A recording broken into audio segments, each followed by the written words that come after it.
Betul, salah satu, kelemahan kita adalah, pendalaman di, sektor keuangan ya, kita sangat fokus di corporate begitu, perbankan dan sebagainya yang sangat menguasai di, sektor, pendalaman di keuangan. Retail dan sebagainya memang sudah mulai berkembang, tapi porsinya masih relatif kecil begitu.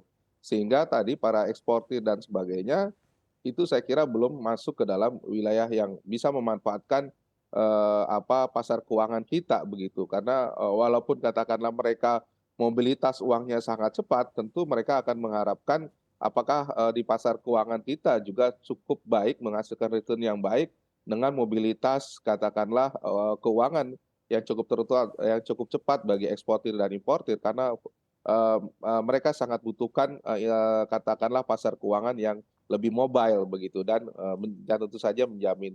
Saya kira memang, peran OJK sebenarnya memberikan guidance, memberikan panduan bagaimana, katakanlah di sektor keuangan yang, sekarang ini sudah berkembang, bisa dimasuki para eksportir maupun importir dan memberikan fasilitas khusus, bagi mereka agar, katakanlah bisa lebih nyaman menanamkan uangnya di Indonesia jauh lebih lama atau diparkir pada bank-bank yang lebih, dijaminkan. Apalagi kita tahu, mereka bisa masuk dalam skenario untuk penjaminan di LPS. Saya kira ini satu hal yang bisa dilakukan oleh OJK begitu. Dan BI saya kira betul memfasilitasi beragam, fasilitas yang diberikan, kemudahan termasuk fasilitas untuk pelayanan devisa yang, jauh lebih atraktif dibandingkan sebelumnya begitu.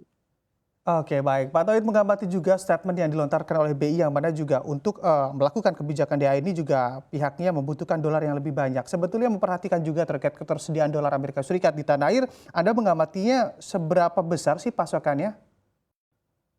Ya, kalau kita lihat kan selalu ukurannya cadangan devisa kita ya, 130 miliar US dollar. Impor itu, sekitar 5,6. Jadi kalau sudah di bawah 5 sebenarnya sudah sangat titik kritis begitu ya, kita 5,6. Jadi sebenarnya relatif kalau nanti, di bawah 5 itu menjadi titik kritis karena, tidak ada pasokan dolar dan sebagainya, akhirnya kita tidak bisa melakukan impor.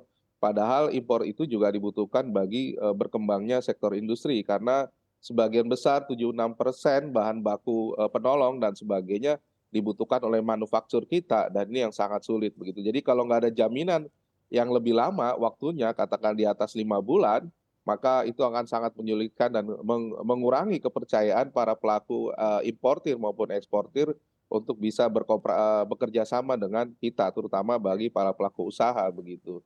Nah saya kira memang, di batas, 130 sebenarnya menurut saya ya masih, relatif moderat gitu, tapi kalau di bawah itu sudah sangat, riskan bagi kebutuhan, ekspor maupun impor kita begitu. Oke, baik. Karena memang kondisinya masih sangat volatile sekali begitu ya terkait ada sentimen global Betul. ataupun sentimen domestik. Anda mengamati sih memperlihatkannya ataupun mengalaminya ini para pengusaha ini harus antisipasinya seperti apa? Karena memang Anda mengatakan 130 adalah level yang cukup moderat.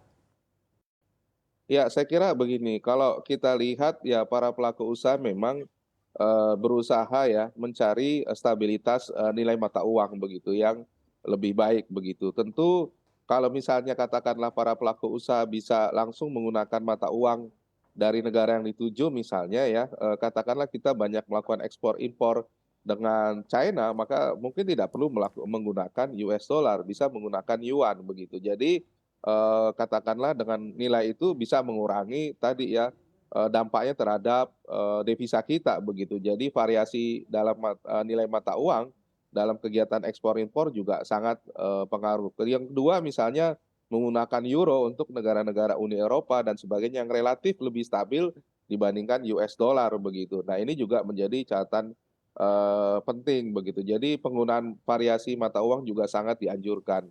Yang, kedua saya kira mengantisipasi, perang, suku bunga ya, terutama dengan negara-negara tetangga, saya kira memang, perlu pemerintah memberikan jaminan bahwa,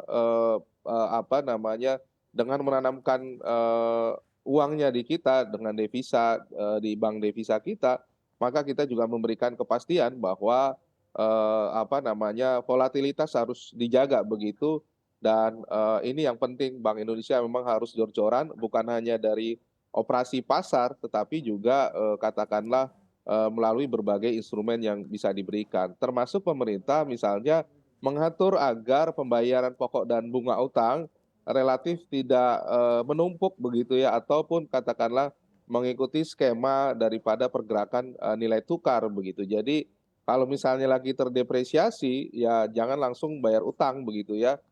Kita harus lakukan negosiasi apakah di akhir tahun atau justru di awal tahun ketika mata uang kita relatif, menguat begitu ya. Kalau kalau, pas lagi terdepresiasi, maka akan semakin membuat nilai tukar, rupiah kita semakin volatile begitu.